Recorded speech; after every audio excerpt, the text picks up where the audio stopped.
Good afternoon. Again, my name is Tim Shellberg with Gordon Thomas Honeywell. For probably the last 15 years, we have been sponsored by Thermo Fisher to provide the world community with information about how to expand and establish forensic offender DNA databases. We provide information to members of parliament, ministers, crime labs, police, whoever needs information to justify the policy expansion of these databases.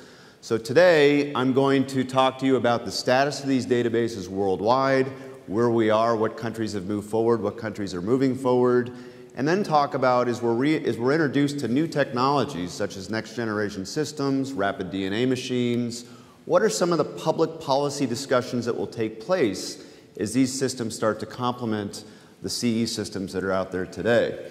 But first, always it's important to understand that you in this room that work in forensic DNA are part of the greatest crime-fighting tool that we know to date. And these are incredible tools that are used throughout the world. And what are the public policy reasons that move them forward? Well, first of all, they solve crime.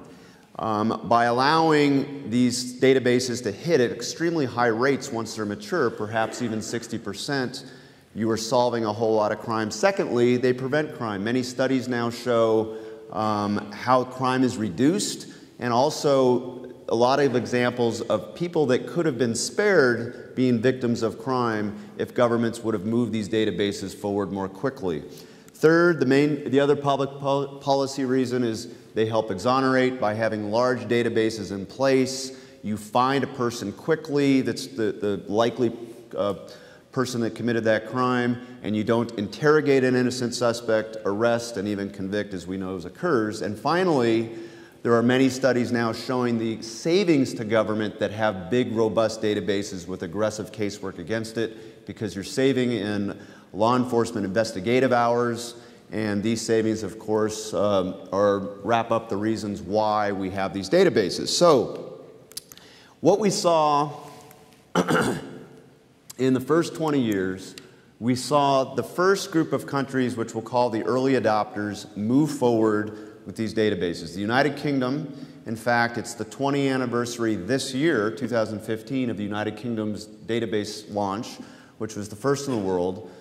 United States, New Zealand, Australia, a few countries in Western Europe started these databases, and they were the ones that showed the path forward for the rest by producing data, these early adopters, not just how scientifically these databases work, but the public policy reasons of why they're a good thing.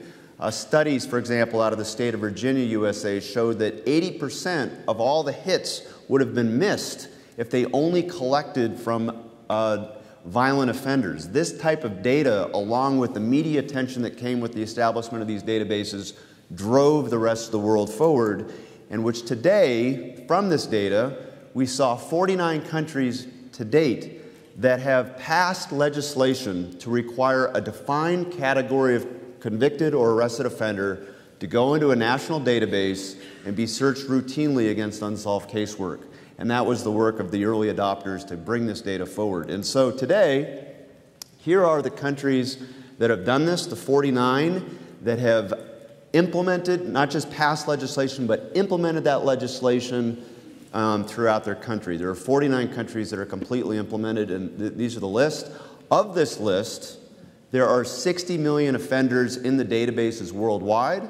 Now, I'll tell you that about half of those come from China. China is the largest database in the world and growing very impressively.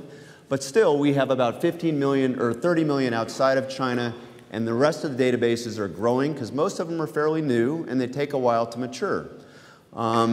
Gordon Thomas Honeywell, every year we do a census of all the 49 countries. They give us the data of how many samples they've added during the year. Many of you in this room have participated in this census. We'll be reaching out to you here in the next coming months for your 2014 data. We appreciate that very much, and of course, please feel free to reach out to us if you would like the data from around the world. We'll have it ready for 2014 data in about July of this year. So where are we headed from here? Looking forward, we predict that by 2025, let me keep going back here.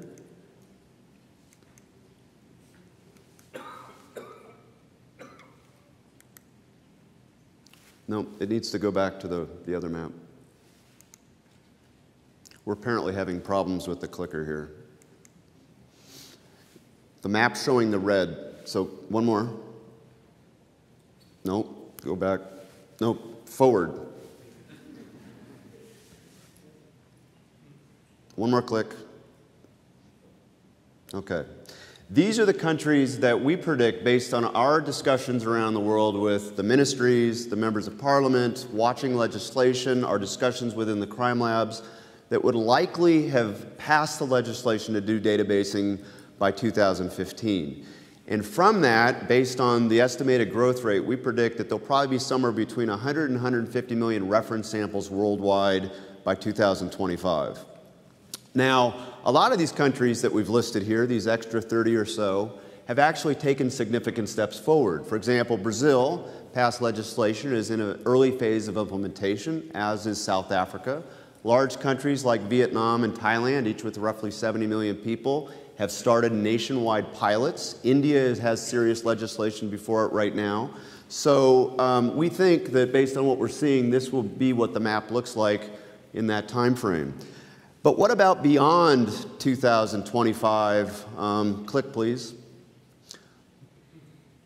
There are 117 countries still remaining. What's the likelihood that these countries will be moving forward? Well, the reality is that, click.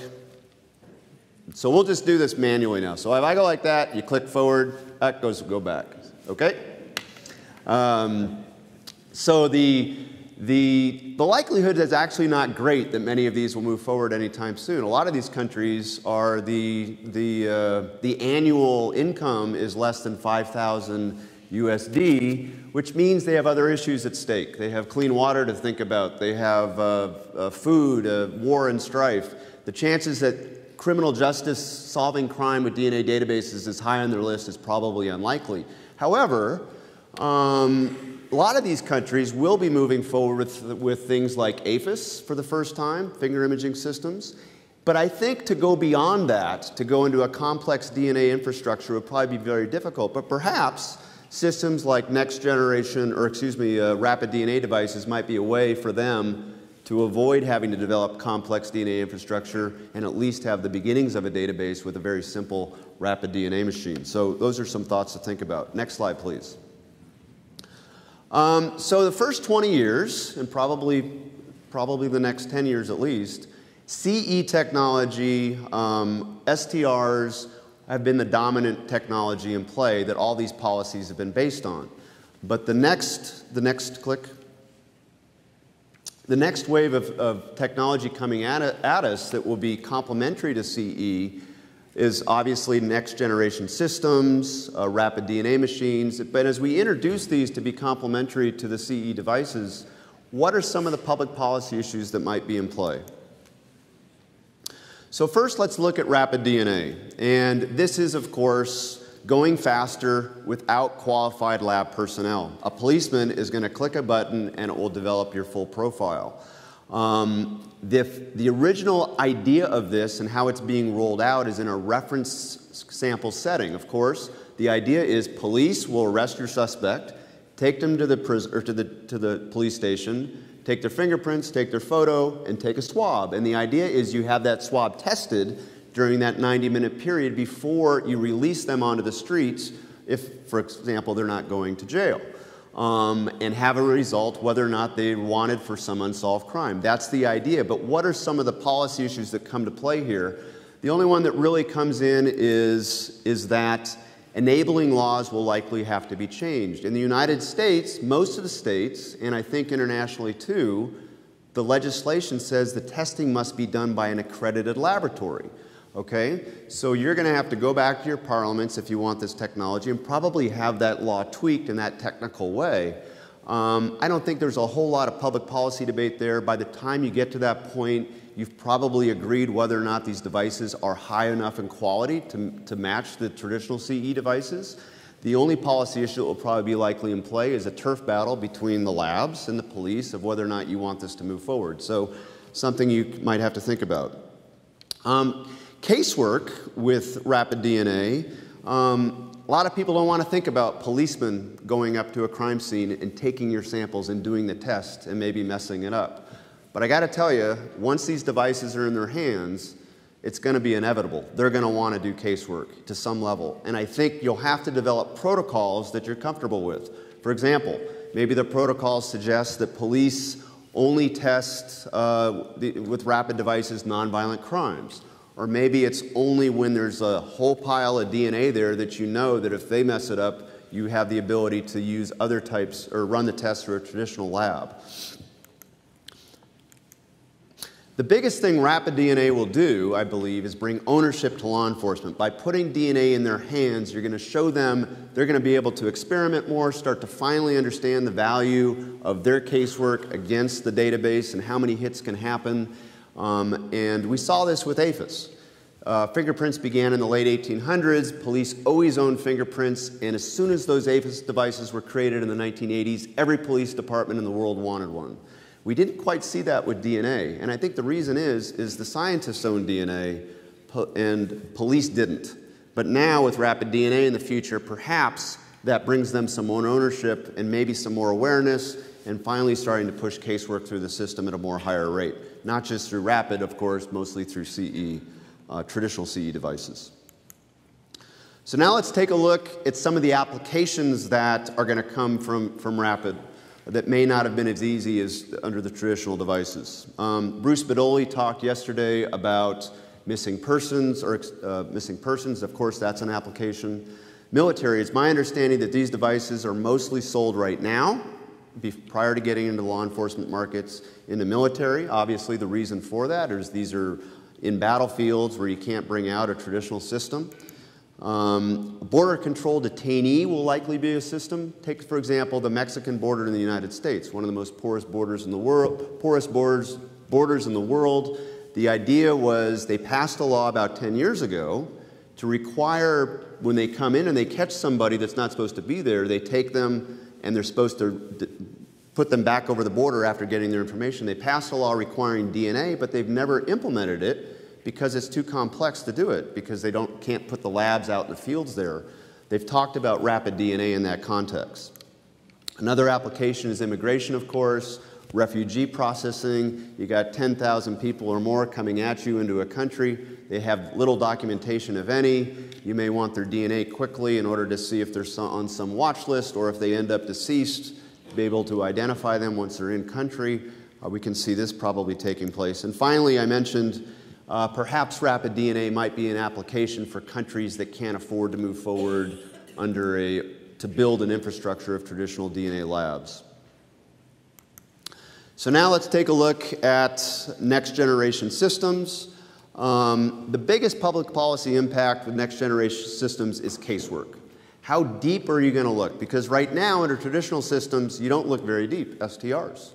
But how are public policymakers going to react when you can do everything and these panels can be built by the manufacturers that can do so much? Where are they going to draw the line? Well, let's take a look. Obviously, adding more STRs won't be a problem to policymakers. Perhaps adding MITO will not be a problem since you already do that. What I call appearance SNPs, so things that you put out there like your eye color, your hair color, perhaps your ancestries, these things that will go into the panels that are already being developed, that are developed. Probably not a problem with policymakers because these are things you hold out there, not a whole lot of privacy interests in them. A gray area will be when you add a full panel of YSTRs, only because familial searching has not been fully vetted yet throughout the policymakers in the world. There's a lot of angst about it. There's not a lot enough use yet to really get people to either oppose or support it throughout the world. And as you add Ys, you're making the matching and familial searching more efficient, and this might be a policy issue that comes up. But the biggest policy issue, of course, are those personal information SNPs, things that can to tell you the investigators what type of diseases you may have.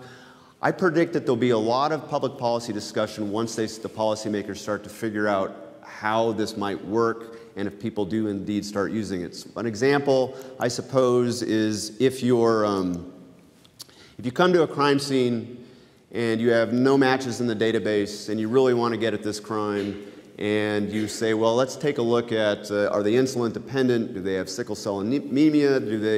And with that information, they go stake out a pharmacy, and they find out who did that, who the suspect is based on that information. Maybe it turns out this person is innocent. They just left a cigarette butt at the crime scene before the crime occurred.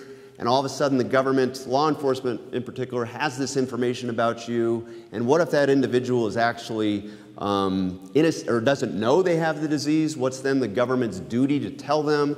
These are the types of issues that will come up once these tools are once available. So I think the solution is for people to proactively come up with policies that will limit the use in those disease settings, and therefore the policymakers don't overreach and start getting into areas that perhaps don't create a privacy problem. In reference samples with next generation, the first question is, what is the timeline? I don't think the timeline is anytime soon to start doing reference samples with next generation. I think, the reference samples might start to infiltrate in with next generation, but over a period of time of maybe 10, 20 years, prior to that, they won't actually change the amount of loci going in, because I don't think a country will, until most of their infrastructure is with next generation for reference samples, I don't think a country is going to change their policy of who goes in. But they will once that's the common technology, because they'll be so much more efficient in solving crime. Bruce Bedoli talked about this yesterday. You're going to add more YSTRs, you're going to have more STRs, you're going to have MITO, autosomal SNPs, and with that, with complex casework, such as mixtures, you're going to be able to solve a lot of crimes. So the demand is going to be there to eventually put all these and make reference sample done by next generation, but it is going to take a lot of time. But when it does happen, what are some of the legislative debates? I think there's no reason to add identity SNPs into these, so that takes out that debate, because you already know who these people are, you've had them in custody. I don't see a reason why you're going to do the personal SNPs that we talked about, the disease SNPs. There's really no reason. The only real debate you're going to have is, I suppose, with this, you're going to make familial searching much more easy. And as I mentioned earlier, familial searching is still a sore subject with policymakers. They haven't ruled on it yet, but they will once it becomes common. And I think the thing that makes, even though I support familial searching, I get its value, what makes a member of parliament, a policymaker, upset about familial searching is they spend so much time deciding who goes into the database. Years and years of legislative debate. Is it a sex offender? Is it an all convicted offender? Is a burglary go in versus a drug offender? But then with a highly efficient familial searching, basically everybody's going in some way, and that offends them. They spent so much time with the debate, but then familial searching kind of takes the debate out of their hands. And that's where policymakers will have their problem, and those are some of the issues you have to think about. So to recap DNA expansion with our databases, over the next 20 years, we know where we are today, we know where we're headed, but these are the criminal offender databases. Where else might we go with DNA? We talked about some of the examples that might be triggered by rapid DNA machines, but where are we going with these civil databases? Just to give you some chatter that's out there worldwide, there's a pilot in Peru that's quite interesting. Peru has a very intense national ID card. They take great pride in it. It's a biometric card that does one-to-many APHIS searching to make sure you only have one card per person. And they use that as you bring it when you apply for benefits and various other reasons. And it's quite actually have a whole ministry set up just for this card. They take it very seriously. What they don't like is that children can't have their fingerprints tested because the whorls and loops on your fingerprint can't be searched with accurate results. So they came up with the idea to try out DNA for the newborns up to a certain age. And they're starting this pilot, and we may see more and more of this take place over time. Another example, we've all heard about it, are the whole population databases. And I predict within the next few years, we're going to see some countries, perhaps in the Middle East, experiment with this. Maybe not whole population, but segments of the population. Maybe it's the foreign workers. Maybe it's all their, I've heard stories of doing the military and the police and all the public first responders. So we're probably going to see that. And at the moment, I think most of us think that it's unlikely that a democracy might move forward with the citizen-wide database, but you never know. I mean, here's I read an article recently in the Copenhagen Post showing that 80% of the Denmark citizens would support a population-wide database. And perhaps some changing attitudes are starting to occur with adding these databases. We're going to close in a few slides with some more comments about this. So as you move forward with more policies to expand databases, whether or not they're criminal databases, civil databases, it's important that the policy should focus on building public trust. And we've talked about the policy coming at us now in the next few years will probably be on the NGS, dealing with the personal information SNPs. We got to pass policies in this space that maintain the public trust in our DNA databases for criminal justice. Another area to focus on in policies that are very important to build public trust is anything dealing with sample and profile destruction and control. When you have a sample that you should not, that the public is nervous about, and let's start with arrestees, you have to destroy that sample and profile when they are not ultimately convicted. That is the trend. That is where the courts want to go. If you look at the United States King case or the European Union Marper case, both of those cases, when you look at them together, suggest that they say, yes, arrestee testing is constitutional, acceptable, and should happen, but if they're not ultimately convicted, you got to get rid of that sample and the profile over a period of time to make it acceptable. And that's the privacy debate that was held. So if you can develop these policies that make sure that happens, because it doesn't always happen that way, you will build public trust. Another area with destruction of samples is voluntary samples. Many times we have the mass screens. With rapid DNA, I think we're going to have even more of this type of activity. Those should not stay in the database forever. They should be held for the purpose of the screen, and most policymakers expect them to be destroyed, but they aren't always done that way. And perhaps you should develop policies that make that happen.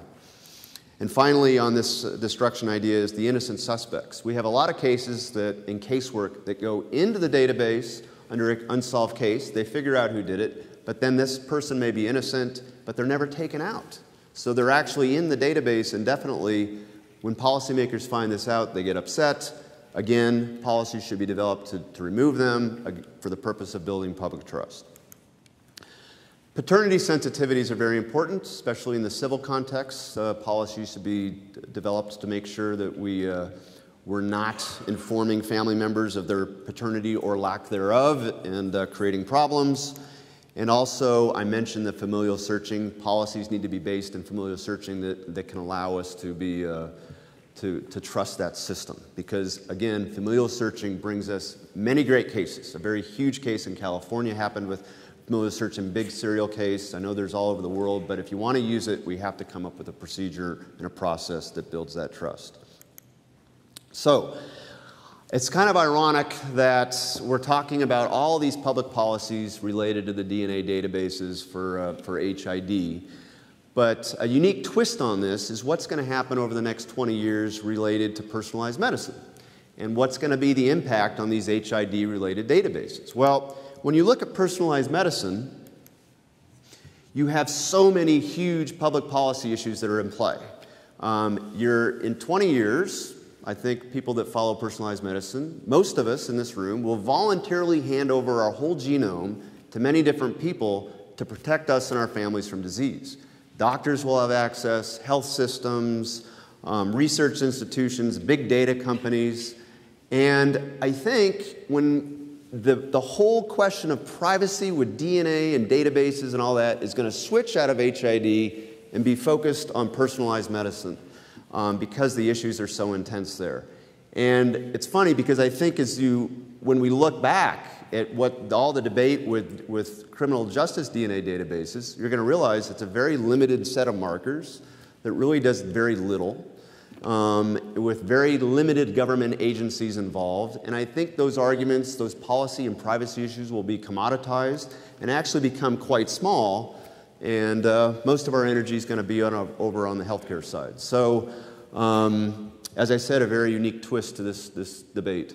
But anyway, I am at the end of my talk, and hopefully I did not go over. And thank you very much.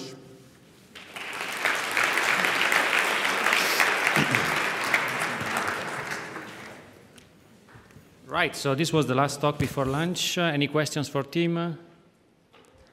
If there are no questions, then okay, there's one question at the bottom of, okay. Thanks very much. Hi, I was just wondering if you might be able to clarify or expand on your comment, the comment about the timeline for NGS for reference samples. My comment is that I believe we will see reference sample NGS coming in to the labs at their pace. But the idea that you will switch over to doing, having a whole set of new loci to go in on a national basis would probably, I can't see it happening in most places in less than 10 years. Sorry, I just wanted to make the comment that most of the labs that are looking to implement NGS, particularly for casework samples, are not looking to change the loci for first implementation. So they're trying to make it compatible with the loci that are currently available in databases. Right. My point on that is that once a country has NGS in all of its lab and doing reference samples on NGS throughout the country, I believe there'll be pressure to expand that loci to other areas, like I mentioned, autosomal SNPs, more STRs, because the success, when you match against it, will be greater. And I think that process is going to be over many, many years, but obviously not anytime soon.